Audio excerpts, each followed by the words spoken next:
Book of Heaven, Volume 8. The 2nd of September to the 23rd of October 1908. Page 40 to 45. September 2, 1908. True virtue begins in God and ends in Him. I am going through bitter days because of the continuous privations of blessed Jesus. He came for just a little and told me, "My daughter, the sign to know whether one has true charity is that he loves the poor." In fact, if he loves the rich and is available for them, he may do so because he hopes for something or obtains something, or because he is in sympathy with them, or because of their nobility, intelligence, eloquence, and even out of fear. But if he loves the poor, helps them, supports them, it is because he sees in them the image of God. Therefore he does not look at roughness, ignorance, rudeness, misery. Through those miseries, as though through a glass, he sees God, from whom he hopes for everything. And so he loves them, helps them, consoles them as if he were doing it to God himself. This is the good kind of true virtue, which begins from God and ends in God. On the other hand, that which begins from matter, produces matter and ends in matter. As bright and virtuous as charity may appear, if the divine touch is not felt, both the one who does it and the one who receives it become bothered, annoyed and tired, and if necessary, they even use it to commit defects. September 3, 1908. Jesus is light, and light is truth. As I was in my usual state, blessed Jesus made himself seen all light, and said these simple words, "I am light, but what is light made of? What is the principle of it? It is truth. So, I am light because I am truth. Therefore, in order for the soul to be light and to have light in all of her actions, these must come from truth. Wherever there is artifice, deception and duplicity, there cannot be light, but darkness." And he disappeared like a flash. September 5, 1908. As the creature changes, she feels the different effects of the presence of God. I was speaking with the confessor, and he was saying, "How terrible it will be to see God indignant." This is so true, that on the day of judgment, the wicked will say, "Mountains, bury us, destroy us, that we may not see the face of God indignant." And I was saying, in God there cannot be indignation, but rather, it is according to the state of the soul. If she is good, the divine presence, His qualities, His attributes, attract her whole self within God, and she is consumed with the desire to immerse herself completely in God.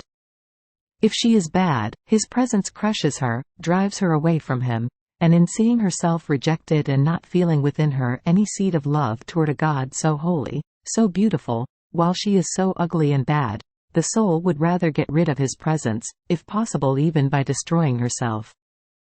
So, in God there is no mutation, but rather, we experience different effects according to how we are.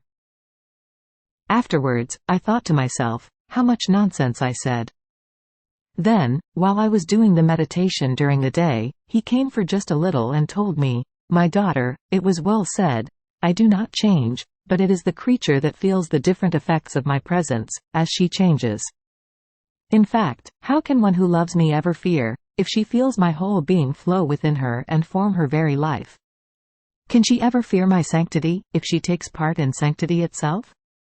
Can she ever be ashamed of my beauty, if she keeps trying to embellish herself ever more in order to please me and to be like me? She feels the whole of the divine being, all of it, flow in her blood, in her hands, in her feet, in her heart and mind, in such a way that it is something that belongs to her, it is fully her own. And how can it fear or be ashamed of itself? This is impossible. Ah! My daughter, it is sin that casts so much disorder into the creature, that she reaches the point of wanting to destroy herself so as not to bear my presence. On the day of judgment it will be terrible for the wicked. Not seeing any seed of love in themselves, but rather, hate toward me, my justice imposes on me to not love them. And the persons who are not loved, one does not want to keep around, and one makes use of some means to drive them away. I will not want to keep them with me, and they will not want to stay, we will shun each other. Love alone is that which unites everything and makes all happy. September 6, 1908. Jesus wanted to suffer in order to reunite everything to himself.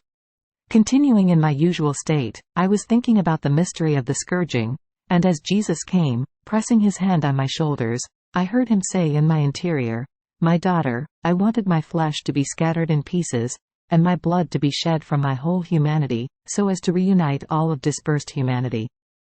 In fact, of all that was torn from my humanity, flesh, blood, hair, nothing was dispersed in my resurrection, but everything was reunited again to my humanity.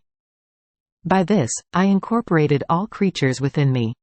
So, after this, if one wanders away from me, it is out of his obstinate will that he tears himself from me to go out and be lost. September 7, 1908. The more things of which the soul deprives herself down here, the more she will have up there in heaven.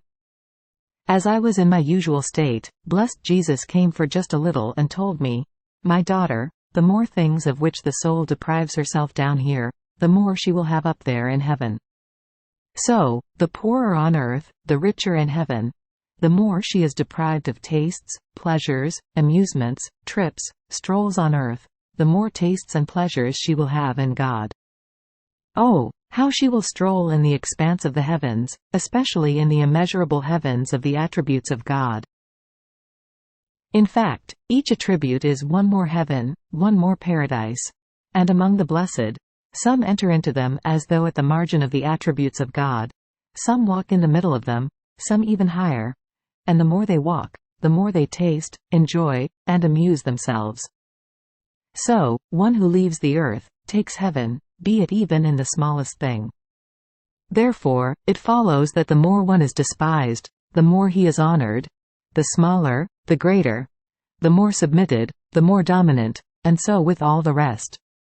Yet, of the mortals, who thinks of depriving himself of something on earth, to have it eternally in heaven? Almost no one. October 3, 1908. As long as the soul is in the continuous attitude of operating good, grace is with her. This morning blessed Jesus made himself seen, just a shadow, and told me, "My daughter, as long as the soul is in the continuous attitude of operating good, grace is with her and gives life to all of her actions. If then she is indifferent to doing good, or she is in the act of doing evil, grace withdraws, because it is not something that belongs to it, and unable to take part in it or to administer its own life. Sorrowful, it departs with great displeasure. Therefore, do you want grace to be always with you, and my very life to form yours? Then remain in the continuous act of doing good. In this way you will have my whole being developed in you, and will not have to grieve so much if sometimes you do not have my presence. In fact, you will not see me, but will touch me in all your acts. And this will soften, in part, the pain of my privation." October 23, 1908. How divine science is in upright operating. Continuing in my usual state, blessed Jesus came for just a little and told me, "My daughter, all of divine science is contained in upright operating." In fact, that which is upright contains everything beautiful and good that can be found. It contains order, utility, beauty, mastery. A work is good insofar as it is well ordered, but if the threads appear crooked, and placed crookedly, one does not understand anything, and can see nothing but something disorderly, which will be neither useful nor good. This is why, from the greatest to the smallest things I have made, they all appear orderly, and all of them serve a useful purpose, because the fount from which they came was my upright operating. Now, as much as a creature is good, so much divine science she will contain within her. As much as she is upright, so many good things will come from her. A crooked thread in her operating is enough to put herself in disorder as well as the works that come from her, and to obfuscate the divine science that she contains. One who goes out of what is upright, goes out of what is just, holy, beautiful, useful, and goes out of the boundaries in which God placed her, and by going out, she will be like a plant which does not have much soil under it. Now the rays of a scorching sun, now frosts or winds, will cause the influence of divine science to wither within her. Such is crooked operating, like frosts, winds, and rays of a scorching sun. So, lacking much soil of divine science, she will do nothing but wither within her own disorder.